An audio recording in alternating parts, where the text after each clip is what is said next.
지금 우리가 새해가 지났잖아요. 그죠? 구정도 지났고. 근데 오늘 설교 제목 보시면 아시겠지만 설교 제목 어떻게 나와 있어요, 지금? 예, 새해 제자리로 오세요. 우리 보통 한국 사람들은 새해 복 많이 받으세요. 그렇게 우리는 인사한단 말이에요. 근데 오늘 설교 제목은 새해 제자리로 오세요. 이게 도대체 무슨 말인가? 먼저 우리가 영상 하나 보고 가시려고 하는데요. 한번 아주 짧은 영상이에요. 한번 보시겠습니다. 2024 SBS 연기대상 대상 수상자는 장나라 씨 축하합니다. 자, 장나라 씨, 정말 너무너무 축하드립니다. 믿기지가 않아서 말을 뭐라고 해야 될지 모르겠는데, 먼저 아무것도 아닌 저를 살리시는 하나님 아버지께 모든 영광 돌립니다. 자, 박신혜 씨, 수상 소감 부탁드릴게요. 네, 안녕하세요. 지옥에서 온 판사에서 강빈나 역을 맡았던 박신혜입니다. 제가 이 자리에 있기까지 제 삶을 모두 주관하시고 저를 지켜주시는 하나님 아버지께 이 영광 돌리겠습니다. 감사합니다. 이렇게 아름다운 영혼들과 함께 사랑하며 살게 해주신 하나님께 감사와 영광을 올려드립니다. 안녕하세요. 배우 한재희입니다. 감사합니다. 우선 사랑의 하나님 아버지께 영광 돌리고 싶습니다. 지금 정신이 혼미합니다. 이 드레스 때문에 이 상을 통해서 제 기도에 응답해 주신 하나님께 감사드립니다. 감사합니다.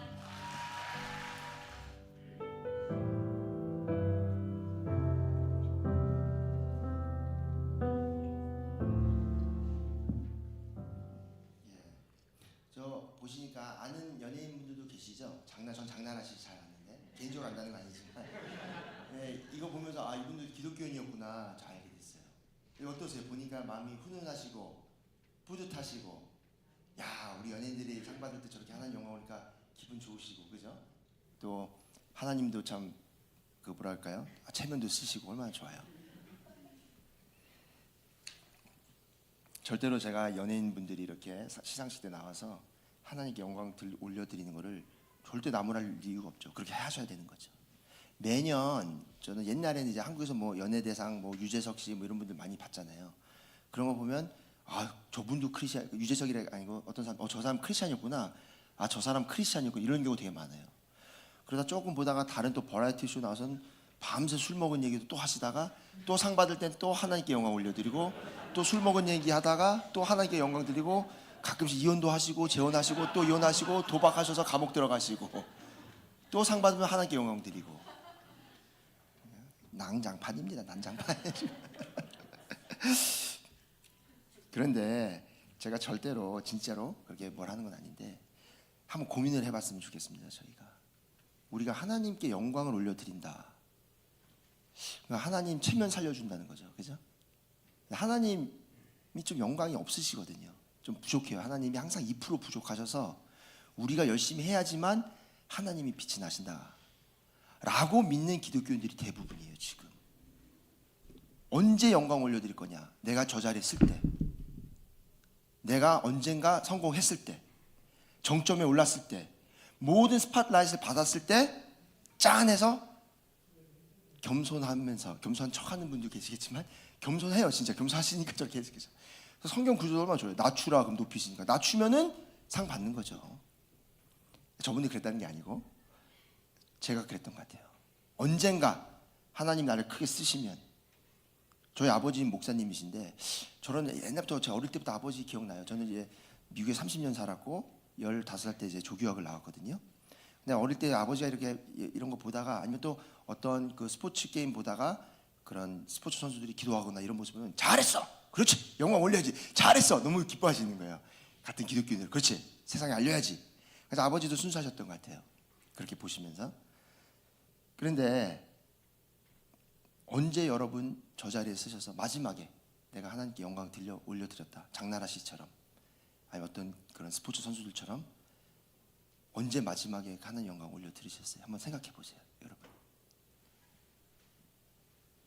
아니면 저희 아버지는 아직까지 저한테 영건아 너 뭐 한다고? 아버지 제가 지금 정신과 그 의사는 아니지만 정신병동에서 상담도 해드리고 미국 분들 한 3,500명, 한 3,700명 정도 상담하고 있거든요. 하고 있는 거야. 그치? 열심히 훈련 받아서 훌륭한 목사가 돼서 언젠가 영광 올려 드려야지. 아직도 그러고요. 그러니까 아버지는 언젠가치 너 목회해야지. 진짜 목사답게 살아야지. 아버지 저 목사고 목사라고 지금 미셔널하게 살고 정신병 열심히 하고 있습니다. 그래. 언젠가 또 교회 사역해야지. 아버지 저 지금 병원에서 사역하는 거예요. 그러니까 그럼 교회에서 설교하고 해야지. 안 들려요 우리 아버지는. 그냥 안 들려. 그냥 남의 말 안 들으세요. 가끔씩 우리 아버지 한국말 잘 못하시는 것 같기도 하고. 언젠가 목사로 살아야지. 영광 올려드려야지. 아버지는 지금 이제 75살 다 되셨는데 제가 저 시상식에 올라와서 저렇게 하기를 기다리고 계세요. 아버지 욕하는 거 아니에요. 순수하시니까. 그래서 제가 말씀드리는 거예요. 언제 여러분 부장 되고 전무이사 되고 부사장 되고 회장 돼서 영광 올려드리실 겁니까? 언제 지금 원하는 디그리 받아서 영광 올려드리실 거예요? 언제 부를 쟁취하셔서 가장 부자 됐을 때 그 많은 돈 다 남을 도와주면서까지 하나님 영광 올려드리실 거예요? 언제까지 기다리실 거예요, 여러분? 그 시간 안 와요. 안 와요. 왜냐하면 저는 이제 장로교 목사인데요. 우리 웨스트민스터 대소요리 문답이라는 게 있습니다. 캐테키즘. 거기에 첫 번째 질문이 뭐냐면 사람이 제일 되고 가장 높은 목적은 무엇입니까? 화면에 나오죠. 사람이 제일 되고 가장 높은 목적이 무엇입니까? 그러니까 리폼 테올로지를 개혁 신앙을 믿는 우리 침례교회도 아주 유명한 존 파이퍼 목사님 계시잖아요. 그 What is chief and highest end of man? 그게 question이에요. 그러면 답이 뭐냐면 사람의 제일 되고 가장 높은 목적은 하나님을 영화롭게 하고 하나님을 영원토록 충만히 즐거워하는 것입니다. 하나님을 영화롭게 하고 하나님을 영원토록 충만히 즐거워하는 것입니다. 그러니까 우리의 삶의 목적은 제가 어제 아이들한테 설교했는데 purpose of 그 아이덴티티가 제일 중요하죠. Who are you? 그리고 Why am I here? What is the purpose of my life? 할 때는 to glorify God and fully enjoy Him forever요. fully enjoy 해라 이거예요. glorify God인데 이걸 잘못 이해한 나머지 하나님이 2% 부족하니까 영광 좀 올려드려야지. 하나님 좀 부족하잖아요. 세상에서 하나님 무시하잖아요. 그러니까 저를 좀 그 자리에 세워주십시오. 그러면 제가 SBS, MBC, JTBC 저 얼굴 비출 때 하나님 이름 한번 불러드릴게요. 이거란 말이에요. 제가 이걸 언제 깨달았냐면요. 제가 이제 수련회 때 제 간증을 많이 했었거든요. 3시간 반짜리 간증이 있어요. 그냥 안 해요. 너무 길어져서. 또 하나는 두 번째는 하나는 이유가 와이프가 한 7년 전에 네 간증에 자꾸 덧살이 붙는다. 뭐 없었던 일이 막 생기는 것 같고 뭐 애들을 울리려고 막 약간 거짓말 아닌 거짓말 너무 오버하고 있다 네가 지금. 그래서 알았다 안 하겠다 해서 안 해요. 그리고 왜냐면 간증하다 보면 자꾸 막 사람을 건드려야 되니까 안 하기로 했습니다. 근데 제 간증의 가장 중요한 그 구절이 원래는 이사야서 43장이었어요. 이사야서 43장을 보면 어떤 그게 나오냐면 다시 한번 찾아볼까요? 이사야서 43장.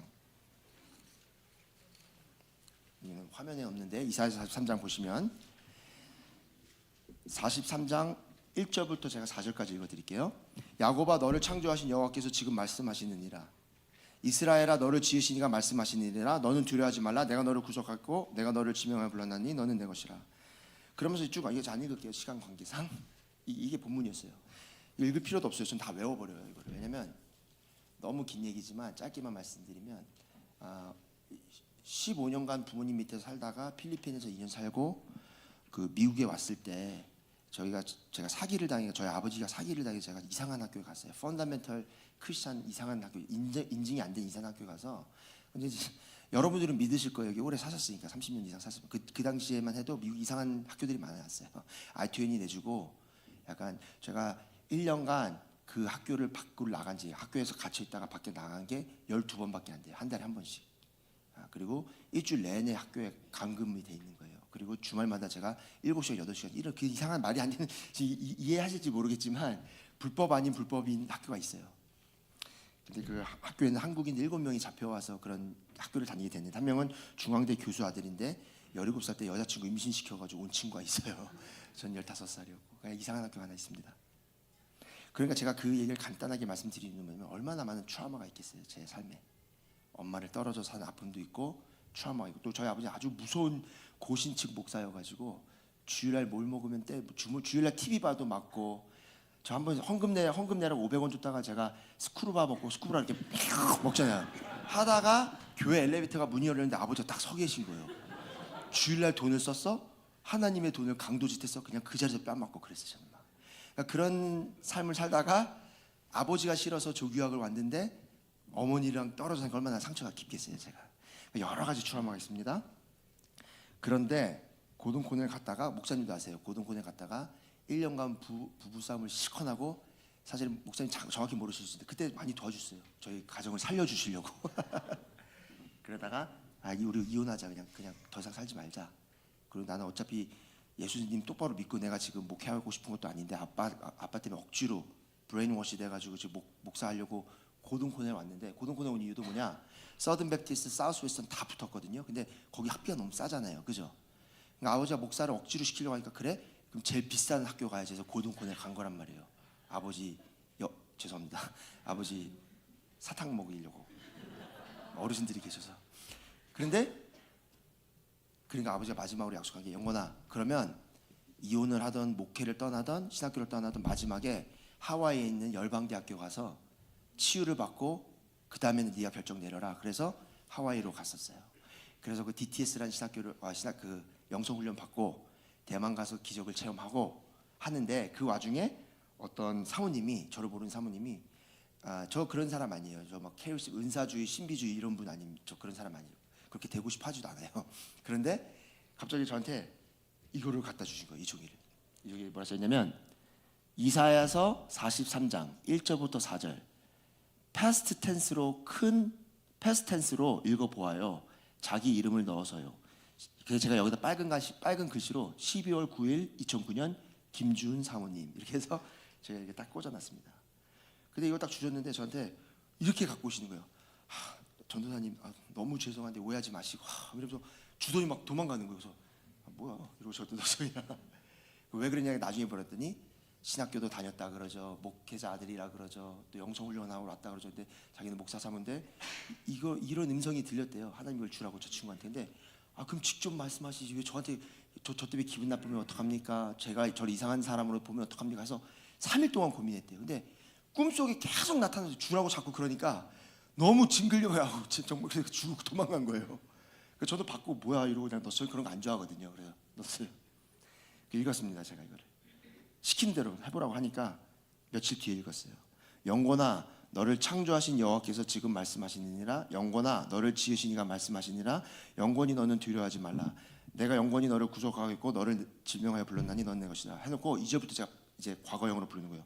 영곤이 너가 물 가운데로 지나갔었을 때에 내가 너와 함께 했었고 너가 강을 건널 때에 물이 너를 침몰하지 못했었으며 영곤이 너가 불 가운데로 지나갔을 때도 타지도 아니했었으며 불꽃이 너를 사르지도 못했었다. 이러시는 거예요. 이걸 하는데 저한테 어떻게 와닿냐면 제가 지난 7살 한국에 살 때 7살 때 제가 목욕탕에서 큰 사건이 있었거든요. 어떤 안 좋은 사건이 있었습니다. 뭐 주일 예배가 말씀 안 드릴게요. 상상하는 그거예요. 그게 저 혼자 갔거든요. 7살 때 크게 어떤 잘못된 일이 일어났었고 또 15살 때 제가 필리핀에 와서 또 사건이 있었고 또 17살 때 어떤 우울증으로 인한 사건이 있었고 21살 때 한 사건이 있었고 그리고 24살 때 하나 있었고 그리고 나서는 42살 최근 2년 전에 어떤 사건이 이거를 다 우리는 트라우마라고 합니다. 근데 이제 이 사건은 2009년이기 때문에 제가 42년 저한테 가장 큰 트라우마인데 그 전에 있었던 거니까 근데 이걸 읽는데도요 그게 진짜 다 지나가는 거예요. 그 사건에 하나님이 있었다고? 예수님이 함께 하셨다고? 근데 나는 그렇게 아파하고 죽을 것 같았는데 불이 나를 태우지도 않고 삼키진 않았다. 그러니까 앨리스트 너 살아있지 않냐 이거예요. 그러니까 제가 그때 상처가 치유가 된 것 같았던 거예요. 그래서 저는 그게 제 3시간 반짜리 그 트라우마를 얘기하면서 간증을 지난 10년간 하면서 다녔던 거예요. 그래서 딱 성경책 보시면은 43장 1절 4절 딱 그래서 이사야서 43장 하면 제 말씀이니까 하는 거예요. 근데 이제 2년 전에 2019년 죄송합니다. 2021년 12월 24일 날 크리스마스 이브 날 이제 한국에서 연락이 왔어요. 어머니가 코로나에 걸렸다고. 그래서 이제 카톡 하는데 어머니가 요양원에서 일을 하셔야 되는 분이 집에 계신 거 엄마 왜 그러냐고 했더니 말을 안 하시는 거예요. 그래서 제가 누나 둘의 막내인데 저만 나중에 알게 됐어요. 어머니가 코로나에 걸렸다. 그런데 아버지, 어머니, 큰 누나 노처녀거든요. 목사예요, 누나도. 그 순복음 목사인데 셋이 코로나 걸렸는데 그때는 뭐 제가 정치적인 잘 몰라요. 하지만 그때는 어떤 그때 문재인 정도 그 정권 때는 그 병원을 본인이 미국처럼 가고 싶어서 가는 게 아니고 그 동사무소에서 정해주는 거예요. 너는 이 병원 가라, 너는 저 병원 가라, 너는 저 병원 가라. 그리고 그때는 한국 상황 미국도 비슷했어요. 미국에 저는 코로나 때 병원에서 일을 했기 때문에 병동이 없었어요. 그 베드가 없었다 그랬어요. 전 세계 베드가 없었어요. 그러다 보니까 막 뉴욕에 기억나시죠? 시체가 막 쌓아가지고 그랬잖아요. 한국은 어떻게 했냐면 그러다 보니까 코로나 병동을 받았어요. 우리 병원을 코로나 병동을 만들겠다면은 정부에서 돈을 줬습니다. 그러니까 하루에 한 명당 환자 한 명을 치료하는데 하루에 1,000만 원씩 줬어요. 그래서 맥시멈 12일인가 12일까지 데리고 있을 수 있었어요, 환자를. 그러면 종합병원이 아닌 일반 병원들에서도 코로나 병동으로 바꿨어요. 돈이 되니까. 그래서 저희 아버님은 종합병원, 저희 경기도 자녀 종합병원 들어가시고 저희 큰누나는 큰 내과로 가셨는데 저희 어머니는 용인에 있는 정형외과 5층짜리 정형외과로 들어가셨어요. 거긴 정형외과 의사만 5명이 있어요. 근데 갔는데 아버지는 심장 수술 2번 하시고 콜레스테롤 높으시고 하이퍼텐션 있으시고 지병이 많으신 분이에요. 저희 아버지는. 그래서 저희는 다 아버지가 돌아가실 거라서 아버지 천국 가시면은 큰 상 많이 받으시겠구나. 아버지 돌아가시면 저는 걱정했던 게 내가 눈물이 날까? 이런 생각했어요. 사실은. 근데 어머니는 아주 건강하셨거든요. 정형외과 갔는데 아버지는 3일 만에 치료받아 나오시고 큰 누나도 7일 만에 치료받아 나오는데 엄마는 10일 동안 치료를 못 받고 있는 거예요. 안 받고 있는 거예요. 정형외과 의사들이 모르니까 항생제를 주지도 않고 아무것도 모르는 거예요. 그래서 그냥 기침으로 시작했던 게 폐렴이 되고 폐 강경화되고 폐가 완전히 녹아버렸어요. 그 상황을 12월 24일부터 그 진행이 되는데 사람 몸이 그렇게 망가지는 게 저는 7일 만에 사람 몸이 그렇게 없어지는 건 처음 봤어요. 그래가지고 그거를 제가 미국에 있으면서 어쩔 줄 모르니까 제가 그 스카이프 있잖아요. 스카이프를 돌리면서 제가 한 진짜 250통의 전화를 돌리기 시작합니다.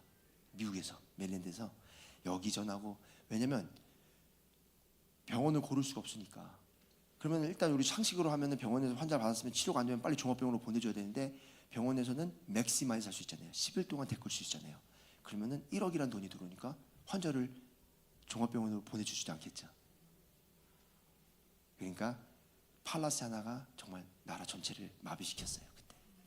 그래서 제가 청와대도 전화했었고요, 국무총리실에도 전화했었고, MBC에도 전화했어요. 왜냐하면 이거를 고발하겠다 싶어가지고 제가. 그런데 저희 누나가 텍사스에서 MP예요. 너스 프랙티셔너고 저도 병원에서고 제 미국에 있는 의사들한테 우리 어머니 치료받는 기록을 다 보여줬더니 니네 병원에 지금 한국이 이렇게 어드밴스, 메디컬리 어드밴스 된 나라가 치료를 안 하고 어떻게 사람을 지켜만 보고 있는지 이해 상상을 못 하겠다. 미국 의사들이. 중소본이라고 있었어요. 중앙 뭐 수습 본부인가 중소본.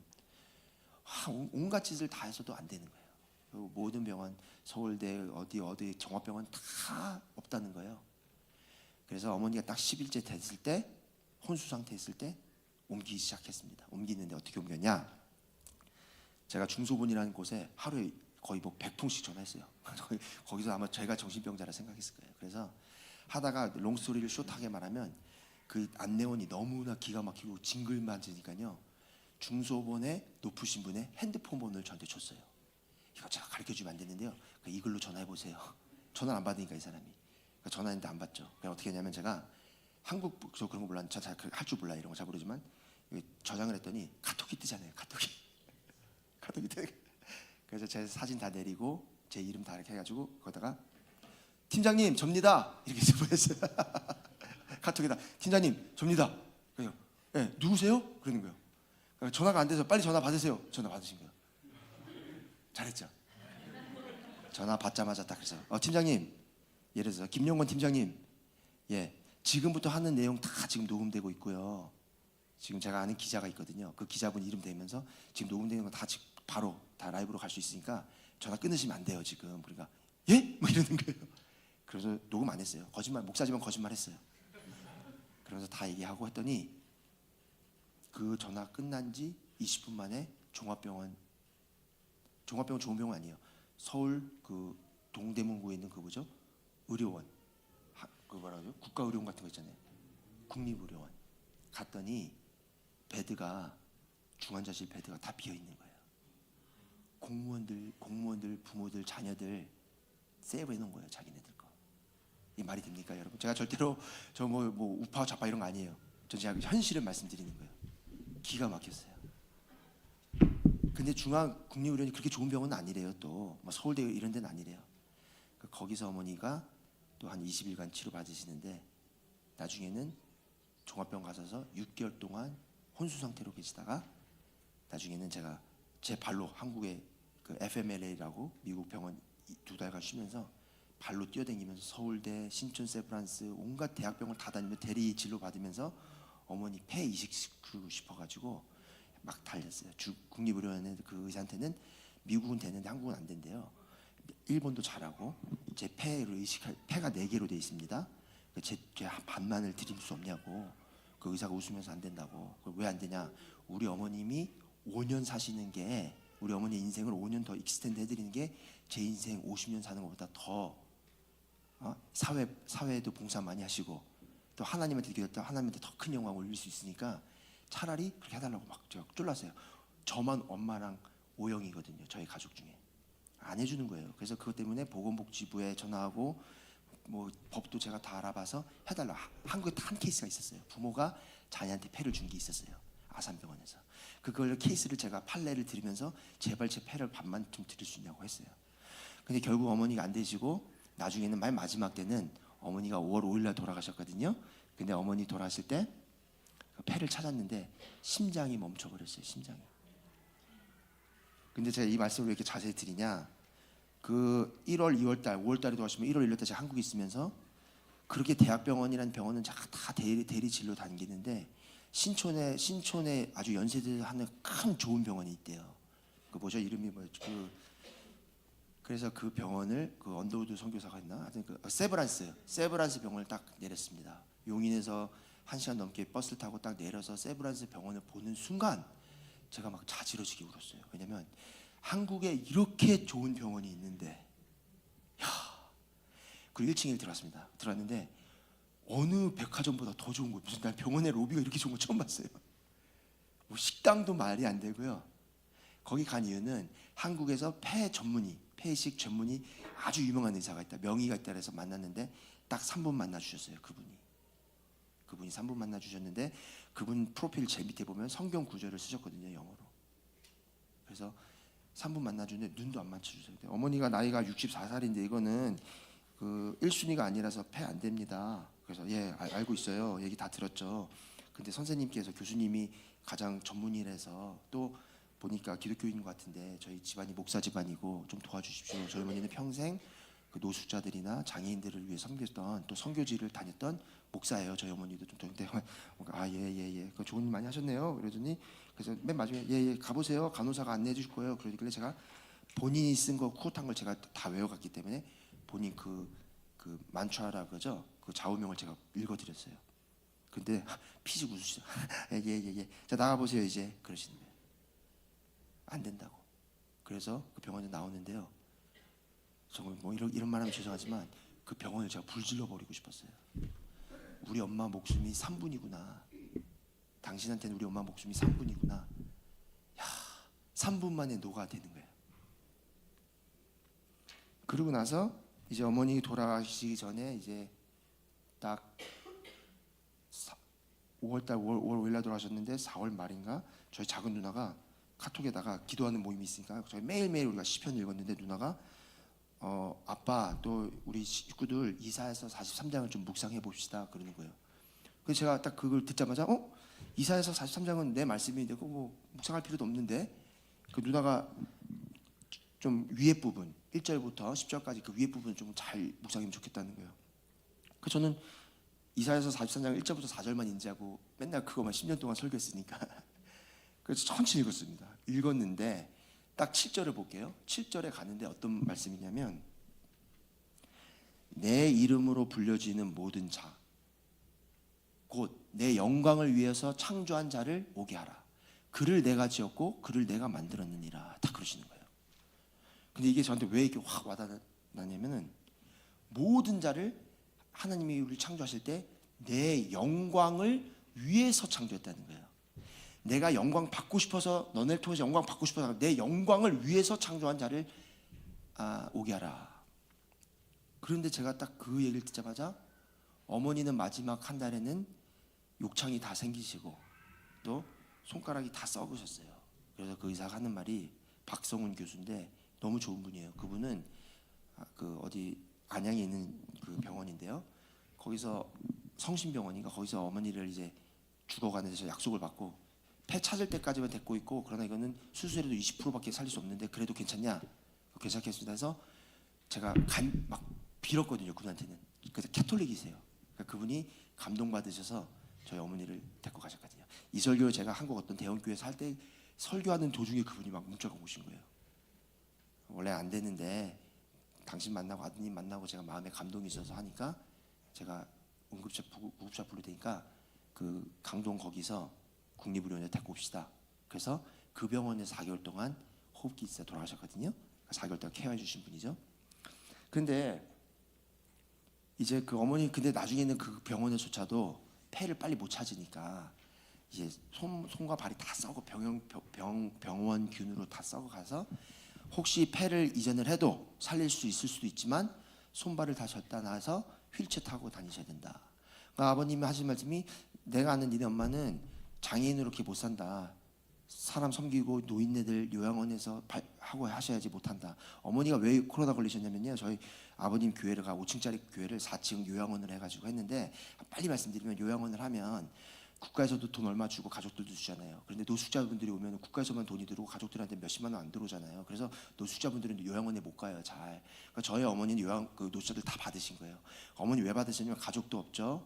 그죠? 돈은 많이 안 돼도 가족이 없어도 죽으면 좋은 게 뭐냐? 장례식을 우리가 교회에서 다 해줄 수 있다는 거예요. 또 5층은 교회니까 노인네들 일주일 동안 요양원에서 치료받다가 누워 계시다가 주일날은 그 휠체어를 다 모셔가지고 교회로 데리고 와서 다 예배를 드리는 거예요. 그래서 그 노숙자분들이 안수집사도 되고 장로님도 되시다가 돌아가시는 거예요. 돌아가신 어머니 간호사 출신이니까 염을 할 줄 아니까 장의사가 오기 전까지 다 새벽 새서 하는 거예요. 또 돌아가시기 전에는 마지막 가는 길 혼자 가시면 안 된다고 같이 밤을 새시는 거예요. 그러면 어머니 밑에서 일하시는 다 교인들이었어요. 교인들이 보호사 자격증이 있지만 시체를 보면 무서우니까 못 하잖아요. 근데 어머니는 밤 새워 주시고 알코올로 다 닦으시고 그러니까 면역이 떨어지신 거예요. 그래서 어머니가 5년간 80명의 노인네들이 돌아가셨어요. 그 80명을 어머니는 시체까지도 다 닦을 정도로. 그래서 장의사가 오면은 디그니티, 그죠? 더러운 시체를 데리고 가는 것이 아니고 깔끔한 모습으로 모셔가게끔 다 하신 거예요. 왜? 천국 가는 그 모습을 지켜보신다고. 그러니까 그렇게 고생하시다. 그러니까 그런 걸 다 봤잖아요, 제가. 그러니까 아버지 하는 말이 엄마는 장애인으로 못 산다. 그럼 아빠 무슨 말 하는 거예요? 이거 끄자고요? 지금 호흡기를 끄자는 얘기세요? 그런 거죠. 나는 절대 못 끈다. 하나님 마지막 숨까지도 하나님이 가져가시 우리가 가지 맙시다 해서 끝까지 데리고 있어서 6개월 동안 데리고 있었던 거거든요.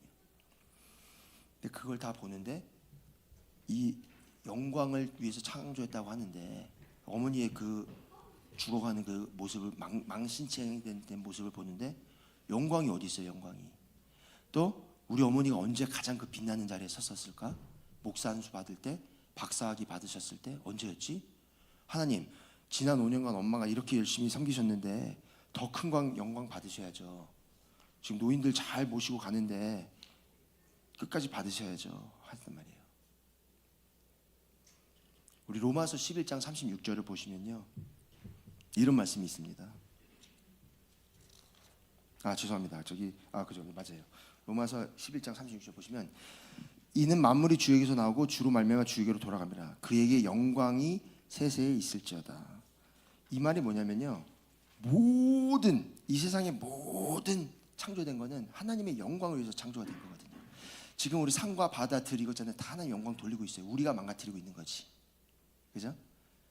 하나님한테 가장 큰 영광 받을 수 있는 우리들은 원죄 때문에 하나님의 영광을 가리는 것뿐이지 하나님의 영광을 받고 계십니다.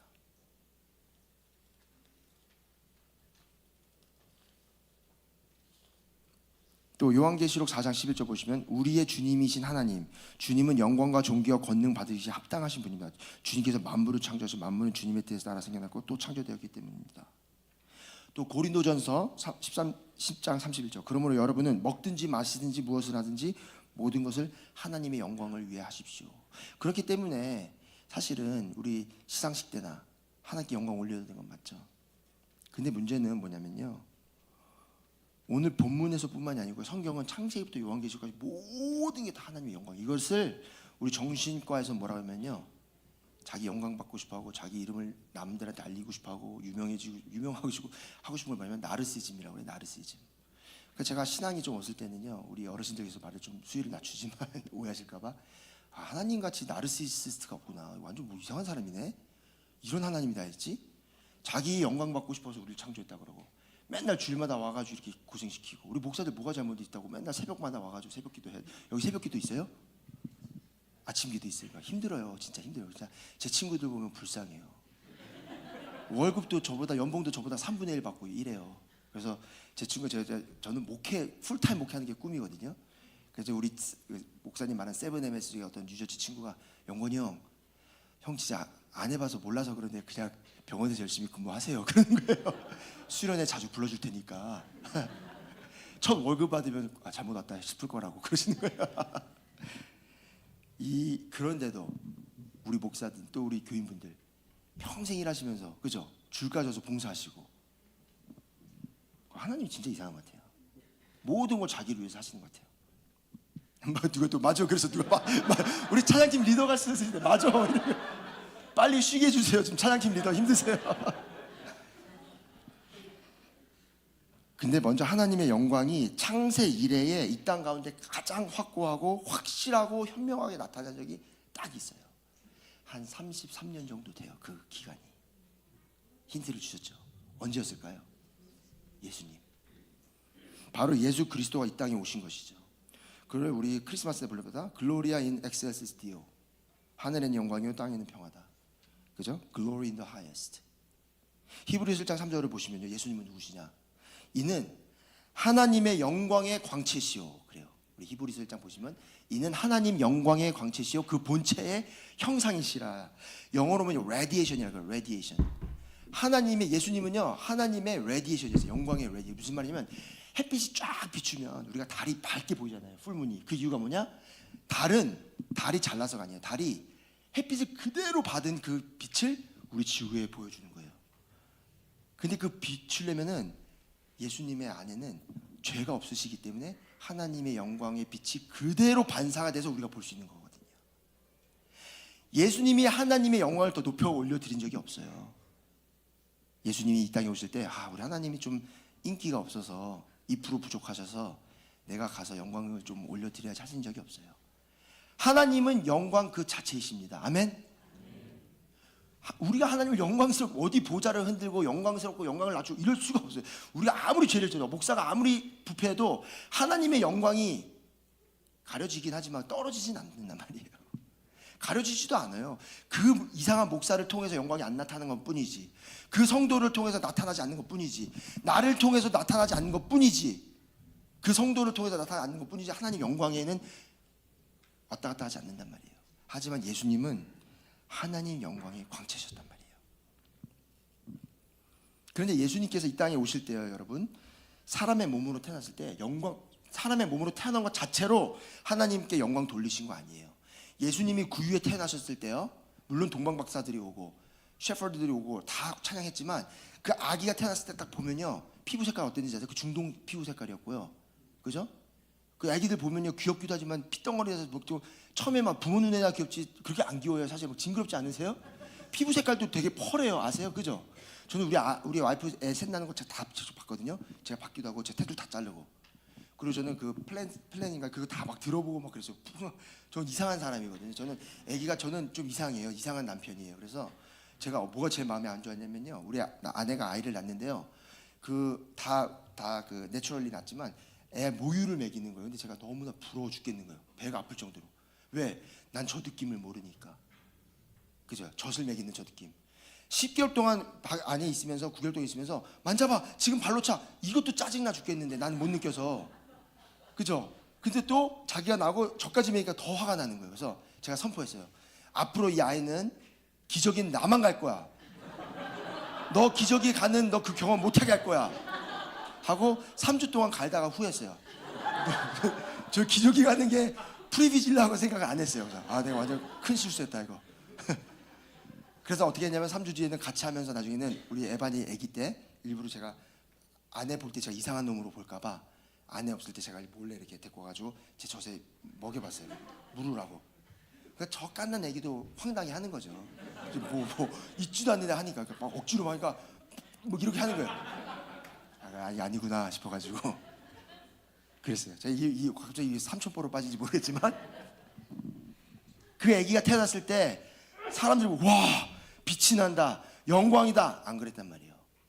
예수님은 육체를 하고 우리 다른 애기들하고 똑같았어요. 고린도전서 6장 19절 20절 예수님이 하나님을 어떻게 나타내셨냐. 여러분의 몸은 여러분 안에 계신 성령의 성전이라는 것을 알지 못합니까? 여러분은 성령을 하나님으로부터 받아 모시고 있습니다. 여러분은 여러분 자신의 것이 아닙니다. 여러분은 하나님께서 값을 치르고 사들인 사람입니다. 그러므로 여러분의 몸으로 하나님을 영화롭게 하죠. 여러분의 몸으로 하나님한테 영화롭게 하라는 거예요. 몸으로. 그래서 바울이 뭐라 그러냐면 몸을 쳐서 복종케 시킨다는 거예요. 로마서 12장 1절 그러므로 형제들아 내가 하나님의 모든 자비하심으로 너에게 권하노니 너희 몸을 하나님이 기뻐하시는 거룩한 산 제물로 드리라. 이는 너희가 드릴 영적 예배니라. 다시 말해서 하나님의 영광이 언제 우리의 몸을 비춰서 레디언트 돼서 반사할 수 있냐면요. 우리가 예배드리는 그 순간, 예배자의 모습으로 사는 순간, 바로 지금 이 자리 이 순간에서 여러분이 그 영광을 나타내고 계신 겁니다. 여러분의 시상식이 이 순간이에요. 지금 이 순간, here and now. 뭐 보이는 상 받고 있는 것도 아니고, 뭐 특별히 누구한테 recognize 받으신 것도 아니지만 이 주일 아침에 눈이 오는데 이 자리에 운전하고 오신 거 어디도 아닌 아이다호, 보이지 아이다호에 여러분이 지금 이 순간 이 모습 이대로 영광을 올려드리고 계십니다. 지금 이 순간이 가장 빛나고 계세요. 하나님의 영광은 성과가 아니기 때문입니다. 세상에서 말하는 의미 있고 의미 있는 화려하고 스팟라이트 받는 영광과는 차원이 다른 본질이 다른 것입니다. 성공이나 상, 세상에서 부러움이 있을 때만 나타나는 건 아닌 거죠. 하나님의 영광을 위해서 창조된 나, 하나님의 영광이 나를 통해서 나타나야 되는 것입니다. 그 영광은 우리 삶 전체에서 보여지고 every single day, every moment 나타나야 되는 것이죠. 제가 일부 예배 때 제가 만든 말 중에 앞으로 책을 쓸 거예요. 근데 예수살이라는 게 있어요. 세상살이 하지 마시고 예수살이 하십시오. 갈라디아서 2장 20절 내가 사는 것이 아니요 내 안에 있는 예수 그리스도에 사는 것이더라. 그때 영광이 나타나는 거예요. 로마서 8장 17절 자녀이면 또한 상속자 곧 하나님의 상속자요 그리스도와 함께한 상속자니 우리가 그와 함께 영광을 받기 위하여 우리가 그와 함께 영광을 받기 위하여 고난도 함께 합니다. 그래서 이 말씀이 제 코어를 흔들었을 때 우리가 영광을 위해서 태어났구나, 예수님과 고난에 함께 참여해야 되는구나 했을 때 그 마지막 5월 5일 날 어머니 돌아가실 때 제가 영상으로 새벽에 봤는데 사실은 어머니가 돌아가셨어요. 근데 우리 때문에 의사가 기다려줬대요. 마지막 말 하라고 사망 선고하기 전에. 제가 막 소리 지르면서 엄마한테 엄마 그랬어요. 근데 저희 아버지는 교단 정치를 오랫동안 하신 분이기 때문에 세계 선교사들을 많이 도와줬기 때문에 3,000명의 선교사들이 어머니를 위해서 기도하셨거든요. 3,000명, 진짜 3,000명이 그냥 넘버를 올리는 게 아니고 진짜 3,000명. 어머니한테 했던 말이 엄마가 지난 6개월 동안 3,000명의 선교사들을 기도시킨 분이라고. 3,000명의 선교사들과 목회자들을 무릎 꿇고 기도하게끔 만드신 분입니다. 왜냐하면 어머니 아버지가 평생 40년 동안 정수기 보내는 운동을 하셨거든요. 그 어머니 3,000명 선교사들이 영적으로 서서 엄마 살려달라고 부르시고 계세요. 그렇게 한 사람이, 그 많은 사람들 기독해 무릎 꿇게 한 사람이 어디 있냐고. 엄마 하나님한테 큰 영광 올려드리시고 가시는 거라고. 그래서 그죠? 이거 우리 아내가 울지 말라 그랬어요. 그러면 상처 치유 안 된 목사를 강단에 세운 것 같아요. 제가 2년간 어머니 돌아가시고 나서 우울증에 빠졌었거든요. 2022년 5월 5일 날 어머니 돌아가시고 제가 하나님한테 내 입에서는 감히 당신을 선포하지 않겠다, 설교하지 않겠다 그랬거든요. 내 목사로 안 살겠다. 근데 저희 집안에 목사가 7명인데 엄마를 포함해서 제가 감히 말하면요 여러분, 제 신앙의 수준이 그렇게 낮지 않습니다. 하나님이 우리 엄마 안 살려줬다고, 기도 안 들어줬다고 생각하는 사람들 아니에요 저희. 그죠? 뭐 하나님 기도하면 응답이 yes, no, wait 다 알아요. 우리 신앙의 우리 7명의 목사 수준이 어머니 빼고 6명의 목사들이 한 명도 엄마 안 살아가겠다고 목회를 그만둔 사람 저 빼고는 없어요. 저는 원래 목회 안 했고. 그렇지 않아요. 그런 수준은 아니지만도 불구하고 그게 너무나 깊게 상처가 오는 거예요. 너무나 아픈 거예요. 왜냐면 제 꿈이 뭐였냐면요, 30년간 떨어져 살지만 언젠간 내가 한국 가서 엄마 마지막 때, 제가 15살부터 떨어져 살았는데 엄마랑 하나님 기회만 주시면 제가 엄마 모시고 1년 2년만 더 살게 해주세요. 그래서 내가 엄마한테 된장찌개를 내가 끓여드리고, 내가 엄마한테 효도하고, 그죠? 막내 아들, 사고 많이 쳤던 막내 아들인데, 그죠? 이렇게 뿌듯하게 해드리고 모시고 싶었거든요. 그것만 들어주세요 했는데, 그 소원, 그 뭐 잘못된 소원이에요 여러분? 제가 뭐 성공하고 싶다 그랬어요? 큰 집 사달라 그랬어요? 그냥 엄마한테 효도 한번 하겠다는데 그거 가져가시니까 뭐 어쩌라는 건지 모르겠는 거예요 지금 제 2년 동안. 그래서 지금 그 아픔이 저를 괴롭히고, 또 너무나 아프고, 육적으로나 영적으로나 제가 우울함 속에서 겨우 참아내고 살다가 지난 여름부터 조금씩 나아지고 있어요. 제가 우울증을 환자를 치료하는 사람이니까 제가 우울증을 알 거 아니에요. 그래서 저는 살려고 발버둥 쳤어요. 살려고. 이렇게 하면 내가 죽게 되는 거 아니까. 제 아이들이 없으니까 말씀드리는 건데, 우울증의 마지막 생각은요 자살이에요. 자살을 하는 이유가요, 나빠서 하는 게 아니에요. 살고 싶어서 죽는 거예요. 내가 살 수 있는 길은 이거밖에 없으니까, 이 고통을. 그럼 진짜로 자살 생각이 들 때 어떻게 되면 해야 되는 방법들이 있어요. 프로텍티브 팩터가 있어요. 살릴 수 있는 방법이 있어요. 그럼 제가 그걸 알기 때문에 제가 그걸 하기 시작했거든요. 그래서 미국 교회 어디 단체에 속하고, 뭐 어떤 미국 할아버지랑 거의 1년 동안 매주 만나면서 멘토십을 받고, 그죠? 일부러 제가 새벽기도 나가고. 근데 그래도 끝까지 못했던 건 제가 시편을 못 읽겠더라고요. 시편으로 기도를 했었기 때문에 트리거가 되니까 못 읽고. 그리고 운전하다가 제가 사고 칠 것 같으니까, 제가 그 박사 공부했던 미국에서도 박사 공부를 했었는데 가까이 이사도 오고, 저희 와이프도 상담했기 다 알기 때문에 자살로 안 가게끔 제가 제 자신을 살리려고 했단 말이에요. 그 심리학자를 만나서 1년간 상담을 받고. 근데도 안 되는 거예요 이게. 제가 아는데도, 제가 우울증을 어떻게 치료하는 방법을 아는데도 안 되는 거예요. 그래서 제가 다시 영국에 가서 공부를 할 때 제가 쓴 논문의 주제가 뭐냐면, 이게 지금 내가 가지고 있는 게 클리니컬 디프레션, 정신병원에서 말하는 그 정신적 우울증뿐만이 아니고, 나한테는 지금 스피리추얼 디프레션, 영적 우울감에 빠져 있구나 내가. 그 영적 우울감이면요 클리니컬 디프레션이랑 똑같아요. 우울증이 걸리면 사람들이 뭐 하는지 아세요? 아이솔레이션, 그죠? lack of motivation, lack of interest, 그죠? lack of purpose. 그래서 아이솔레이트 합니다. 엄마 아빠가 왜 이렇게 얘가 밖에서 안 나오지 하면 방에만 있잖아요. 먹지도 않고. 아이솔레이션 하는 게 첫 단계예요. 그때 어떤 생각이 들어오냐면, 나는 몹쓸 인간이야, 나는 무능해, 할 게 없어. 왜? 아무것도 안 하고 있으니까. 그 우울증이 그래서 고치기 힘든 거예요. 그 생각에 행동을 하게 하고, 그 행동이 또 다른 나쁜 생각을 주고, 계속 사이클이에요. vicious cycle. 근데 그 중에 하나면 모든 대화를 단절합니다. 가족들과 딱 한 대화의 채널만 열어놔요. 자기 inner voice. 나는 몹쓸 인간이야, 나는 바보야. 그 맨 마지막에 I'm a burden to my family. 정말 우울증에서 자살하는 분들 정말 그 중심에는요 가족 사랑하는 마음이 없는 거 아니 있어요. 엄마 아빠를 위해서 자살해요. 가족을 위해서 자살해요. 우리가 일반인들이 가도 어떻게 자살할 수 있지? 우리를 놔두고. 이기적으로 그렇지 않아요. 진짜 우리를 사랑하기 때문에 아이들이 자살하고, 환자들이 자살하고, 부모들이 자살합니다. 그렇게 아이솔레이션이 들어가요.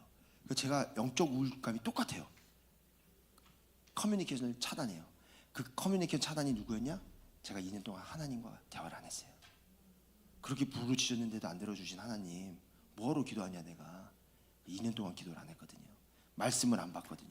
볼 필요가 없으니까.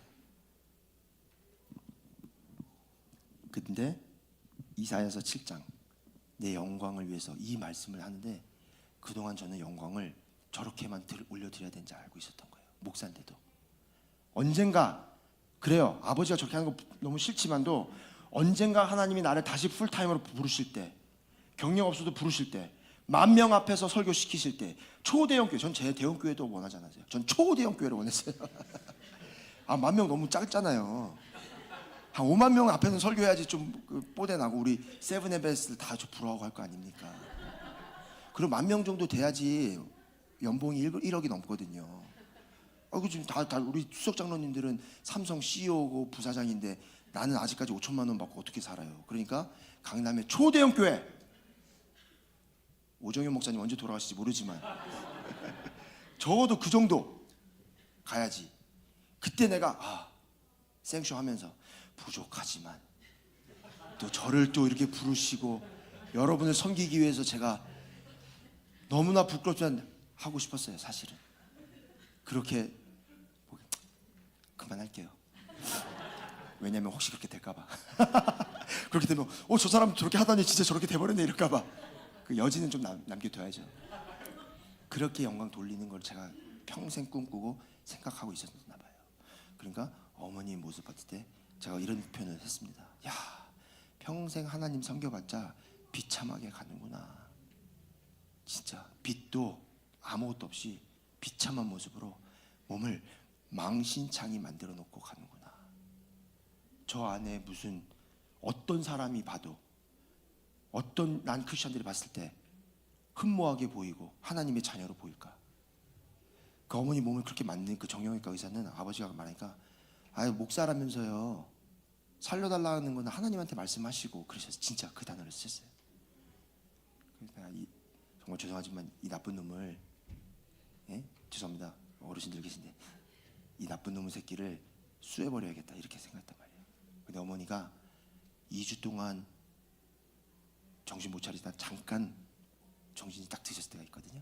5분 정도. 그때 처음으로 어머니가 종이를 갖고 와서 간호사 갖다 줬는데 2주 동안 잠자다 깨니까 얼마나 손이 흔들리시겠어요.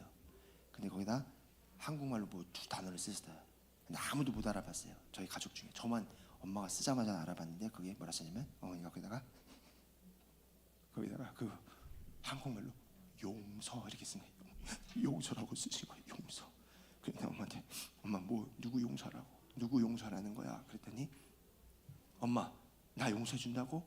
아니면 엄마가 나 조교학 보냈으니까 제가 그랬거든요. 엄마는 엄마 자격이 없는 사람이라고. 아들을 15살 때 미국 보내는 그런 엄마가 어딨냐고. 그 평생 그렇게 했거든요. 엄마가 용서 구하는 거야? 내가 엄마한테 잘못했다는 거야? 누구? 아니라는 거야. 누구? 어머니가 아시거든 제 성격을.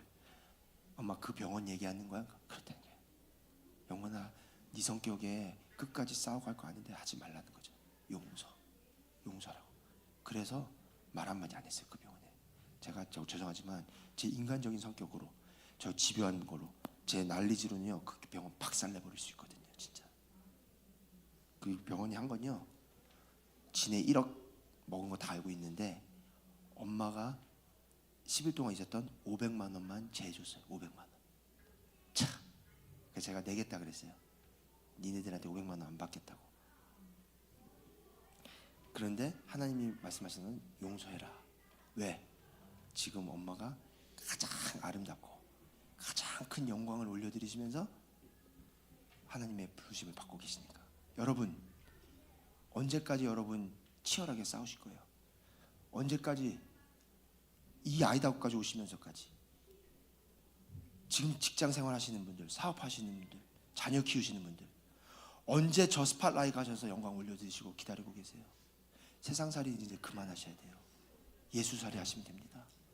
지금 이 순간 영광 올려드릴 수 있습니다. 하나님은 지금 기다리고 계신 거예요. 지금 올려드리고 계십니다. 이 말씀을 기억하시고 앞으로는 살아가실 때 또 우리 아이들을 키울 때 꼭 이 말씀을 심어주세요. 얘들아, 너 14살인데 지금 이 순간 엄마 따라 교회 오는 거, 수련회 참석하는 거, 밥 먹기 전에 기도하는 모습, 그죠? 잘못했을 때 회개하는 모습, 가장 더러운 모습일 때 영광 올리고 있다.